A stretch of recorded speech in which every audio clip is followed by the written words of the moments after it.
এই এসিটা সার্ভিস করার জন্য চলে আসলাম।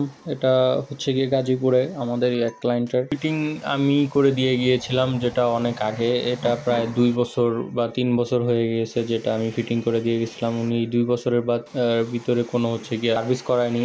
কারণ হচ্ছে গিয়ে উনি আমাকে দিয়েই সার্ভিস করাবে, এই জন্য এইভাবেই চালাচ্ছিল। পরে আমি এসে দেখলাম যে একটু গ্যাসটা মেপে দেখলাম যে লিক করতেছে বলার কারণ হচ্ছে গিয়ে গ্যাসটা কম ছিল, যার জন্য হচ্ছে আমি আবার ওনাকে জানাই যে এটা গ্যাস কম আছে। পরে হচ্ছে আমি আবার ভালো করে ইনডোরের কানেকশনটা ছিল, ওই কানেকশনটা চেক দিব যে এখানে রকমের গ্যাস লিকেজ করতেছে কিনা বা এদিক দিয়ে কোনো লিক করতেছে কিনা। পরে দেখলাম যে না, এদিক দিয়ে কোনো লিক করতেছে না। পরে অবশ্য আমি আউটডোরও চেক করছি যে আউটডোর দিয়ে লিক করে কিনা। পরে দেখলাম যে না, ইনডোর আউটডোরের যে কানেকশন নাট আছে এখানে কোনো লিক করতেছিল না, এখানে কোনো ফল্ট নেই। পরে আমি ওনাকে বিষয়টা জানাই, যেহেতু R32 এটা ভ্যাপার হওয়ার সম্ভাবনাও থাকে যদি ভ্যাকুমটা সুন্দর করে না হয়। পরবর্তীতে এটা ভালোভাবে চেক করে দিব। সবাই ভালো থাকবেন। আল্লাহ।